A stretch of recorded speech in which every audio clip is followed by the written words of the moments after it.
Continuamos con electrónica de potencia. Vamos a ver lo que es el LM o el SG3524 dependiendo del fabricante. Va a ser LM o SG. Este circuito, este chip o este integrado es un integrado monolítico que se utiliza para fuentes conmutadas, se utiliza para inversores, para todos los tipos de fuentes conmutadas que hemos visto pueden utilizarse el 3524 porque tiene para feedback, tiene para modulador ancho de pulso, tiene para sensar corriente, tiene muchos elementos que necesita una fuente o un elemento de conmutación. Entonces el pinout es este que está acá, ya vamos a hablar sobre cada uno de ellos. Los tres modelos son el 3524, el 2524 y el 1524. Estos chips son iguales, solo cambian sus parámetros de temperatura. El 1524 es para operaciones militares que andan desde menos 55 grados hasta 125 grados. El 2524 creo que anda de menos 25 y el SG3524 anda de 0 a 125. Habría que ver la hoja de datos, ¿verdad? Entonces hay que revisar la hoja de datos para constatar eso que acabamos de decir, pero sí, pues la diferencia son prácticamente las temperaturas que ellos soportan. El diagrama de bloques es este que está acá. Pueden observar que en el pin 15 el voltaje de entrada, el pin 16 es un voltaje de referencia interno que vamos a utilizar para el comparador. RT y CT son los que van a setear la frecuencia con que vamos a trabajar. La entrada inversora y no inversora que vamos a utilizar para comparar y activar los dos transistores que tienen colector abierto y emisor abierto, o sea, no comprometido, para utilizarlos como querramos, como queremos, dependiendo del diseño que tengamos. Un sistema que sensa para sensar corriente por acá, un pin de shutdown para apagar el PWM por alguna emergencia, podemos mandar un shutdown acá, un pulso, y podemos apagarlo acá, una compensación en el comparador. Y este circuito pues lo vamos a utilizar de la siguiente forma. Primero, ¿qué frecuencia vamos a utilizar? La frecuencia que vamos a utilizar va a depender de los elementos que tenga el diseño que vamos a elegir. Por ejemplo, si aquí están las frecuencias, aquí está la resistencia RT y aquí están las capacitancias CT. ¿Qué sucede? Nosotros debemos de poner una resistencia y una capacitancia en función de la frecuencia que queramos trabajar en nuestro conmutador, en nuestro PWM. Ok, si ustedes observan en este gráfico hay diferentes capacitores y diferentes resistencias para las frecuencias. Por ejemplo, si yo tomo una frecuencia de, vamos a ver, aquí hay 10 kilos, 20 kilos, 30 kilos, 40 kilos. Por ejemplo, para 40 kHz, que sería aquí, yo podría tomar aproximadamente una resistencia de 2 kilos y un capacitor de 0.01 microfarad. Si ocupamos esta fórmula y metemos estos valores, vamos a tener una frecuencia aproximada a la que elegimos. Por ejemplo, si queremos 100 kHz, nos vamos por acá y hacemos match entre el capacitor y la resistencia RT. En este caso hacemos match con este capacitor que es de 0.003 microfarad y haríamos match con resistencias de prácticamente un poco arriba de 3 kilo-ohmios. Lo otro que podemos hacer es setear la frecuencia que necesitamos, setear el capacitor que está por acá y es despejar la resistencia y ver si coincide en el diagrama de acá del circuito o viceversa, ¿verdad? Dependiendo de lo que tengamos a mano. De esta forma vamos a setear la frecuencia que va a trabajar. Escogemos un capacitor y una resistencia en dependencia de la frecuencia que hagamos match acá. Si pueden observar, la mínima resistencia de RT puede ser de 2 kilos, no puede ser menor. Eso depende del modelo que tengamos. Hay unos modelos que son de 1.8 kilos mínimo. Entonces acá se pueden ver, por ejemplo, para 1 kilohertz, por ejemplo, para 1 kilohertz yo me voy acá y hago match con este capacitor que es 0.1 microfaradio y hago match con 10 kiloohmios. 10 kiloohmios con 0.1 microfaradio voy a poder tener aproximadamente un poco más de 10 kilos, ¿verdad? Voy a tener 1 kilohertz. ¿Okay? Entonces de esa forma seteamos la frecuencia. Ok, lo otro importante además de la frecuencia es nuestro comparador de error. Nuestro amplificador de error o comparador de error lo que hace es comparar a través de un voltaje de referencia y una retroalimentación a través del inversor, de la terminal inversora, hacia la salida.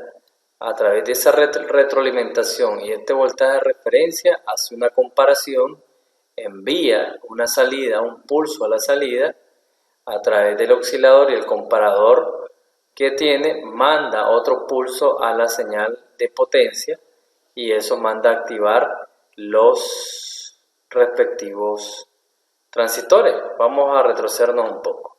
Este es nuestro comparador de error. Un comparador de error se llama así porque detecta un error y en base a ese error manda un pulso.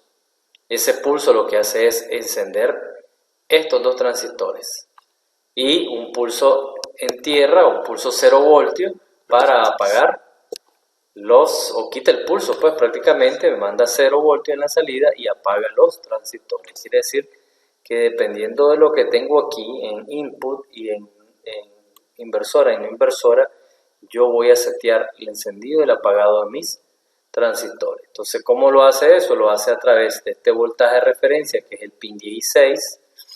Pin 16 un voltaje de referencia de 5 voltios. A ese voltaje de referencia se ponen dos resistencias del mismo tamaño y de ahí sacamos a la entrada no inversora. Como es un divisor de voltaje con dos resistencias iguales, aquí tengo la mitad del voltaje de referencia. Entonces aquí tengo 2.5 voltios, aquí hay 5 voltios. Entonces mi comparador va a estar en mi señal no inversora en 2.5 voltios. Y mi señal inversora voy a tener R1. R1 está en mi señal no inversora. Ahí R1 es una resistencia fija que nosotros escogemos, por ejemplo 5 kilos, y R2 es un potenciómetro o una resistencia que va a depender de la salida. Fíjense que la retroalimentación es beta por B sub 0. Si recuerdan, beta es R1 sobre R1 más R2, un divisor de voltaje. Quiere decir que B menos va a ser igual al voltaje en R1 por el voltaje de salida entre R1 más R2. Y V más va a ser 5 por el voltaje de referencia entre 5 más 5. Eso me va a dar voltaje de referencia sobre 2. Y recuerden que V más es igual a V menos. E igualando eso, yo voy a tener esta fórmula acá. Despejo esto, R1 más R2 por V menos. Pero V menos, ¿quién es? VR sobre 2. Entre R1 y despejo este voltaje que está acá. Este voltaje de acá es mi voltaje de salida. Este es mi voltaje de referencia entre 2 por R1 más R2 entre R1. Observen que si yo quiero tener entonces acá, saber cuánto vale el valor de R2 para esta comparación, ya vamos a ver cómo se va a realizar, despejo R2. Ya tengo R1 que puede valer 5 kilos. Podemos ponerle 5 kilos. Y simplemente despejamos R2 de acá. Ya tenemos el valor de la salida. Yo diseño mi fuente y yo sé que mi salida va a haber, no sé, 10 voltios, 12 voltios, 5 voltios.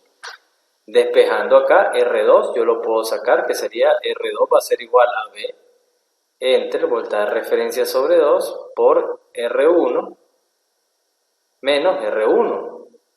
Eso va a ser mi R2 y con eso yo puedo calcular esta resistencia. Y esa resistencia la vamos a setear con un valor o con un potenciómetro para que podamos tener rango de R2 y podríamos tener rangos de salida de voltaje. Lo mismo puede pasar con la frecuencia. En vez de poner una resistencia fija, pongo una resistencia variable y puedo setear diferentes rangos de frecuencia en mi mismo diseño. ¿Ok? De esa forma nosotros vamos a tener esto que está acá.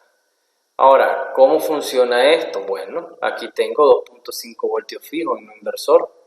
En el inversor va a haber una variación porque va a depender de la salida.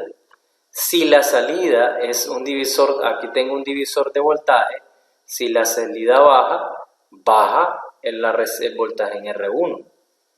Ahora, si el voltaje en R1 es mayor que el voltaje en el no inversor, si en el pin 1 el voltaje es mayor que en el pin 2, entonces mi salida es 0, indicando que tengo mi voltaje programado en la salida. ¿Qué pasa cuando ese voltaje comienza a bajar? Baja el divisor, baja el voltaje R1 y cuando el pin 1 sea menor al pin 2, ojo, cuando el pin 1, el voltaje en el pin 1 sea menor al voltaje en el pin 2, o sea, cuando baja por el umbral de 2.5, entonces este amplificador de error va a mandar un pulso en alto, indicando que la salida ya no está en los parámetros indicados. Por lo tanto, manda a encender nuestros transistores y todo lo que está conectado a los transistores comienza a funcionar. Entonces, si se recuerdan de nuestra fuente conmutada, por ejemplo la buck, cuando el voltaje en la salida estaba en su nivel, el capacitor está entregando la potencia junto con el inductor. Pero cuando ya la energía de ellos está bajando, se está entregando, entonces el voltaje baja de su umbral y entonces solo detectamos en el feedback. Lo detectamos en el feedback. Y con eso nosotros podemos, si se recuerdan, déjenme ponerle este ejemplo que está acá, que está en la hoja de datos. Entonces el feedback está acá, miren. Aquí está el feedback. Aquí está censando al pin inversor. Entonces, ¿qué pasa? Acá el voltaje del inductor y el capacitor se está entregando mientras el capacitor, mientras la entrada ya no está conectada a la salida. Entonces, cuando baja por el umbral de los 5 voltios, manda a censar acá a través del divisor de voltaje, detecta que baja por debajo de 2.5 voltios y entonces manda a hacer funcionar este transistor y hace que entre corriente nuevamente para acá. Y el capacitor y el inductor vuelven a tener suficiente corriente, suficiente voltaje para entregar la salida y se vuelve a cargar cuando ya detecta que el voltaje sube por el umbral de los 2.5, que lo tengo aquí en la no inversora, perdón. Entonces cuando ya sube, entonces manda a apagar de nuevo el transistor y comienza a entregar la potencia del inductor al capacitor y en ese proceso se mantiene apagándolo y encendiéndolo el 3524 de este transistor para que pase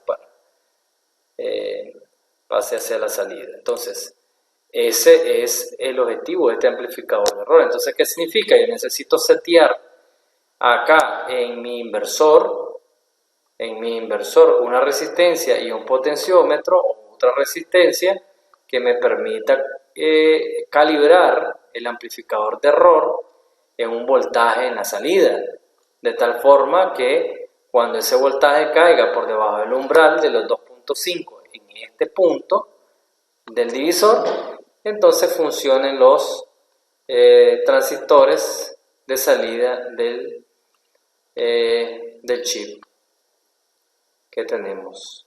Y entonces este chip tiene la salida un colector abierto y dos colectores abiertos y dos emisores abiertos no comprometidos, o sea, no están para que nosotros hagamos con ellos lo que queramos bajo la lógica de que funcione. Y entonces el PWM lo que está haciendo el amplificador de ruido es lo que habla. ¿Cómo vamos a conectar estos colectores? Bueno, vámonos acá a la pizarra. Acá podemos observar que vamos, por ejemplo, si yo voy a alimentar un totem pole, que es un driver para encender MOSFET o IGBT, entonces yo puedo acá venir y conectar los colectores a la vez y conectar los emisores y los colectores a la vez. Acá conecto los dos, colectores y emisores. Fíjense acá, están los colectores, aquí están los emisores unidos.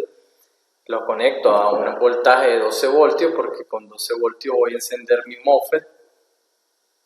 Y observen que cuando cuando el voltaje en la salida, el inversor esté detectando un voltaje mayor a 2.5, estos van a estar en corte. Y entonces no va a pasar esta conexión hacia el emisor.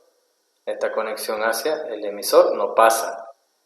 Mientras que cuando ya detecte un voltaje por debajo de los 2.5, entonces va a mandar un pulso y va a poner en saturación estos dos transistores y entonces los 12 voltios van a pasar del colector al emisor, de colector a emisor, van a encender estos dos transistores y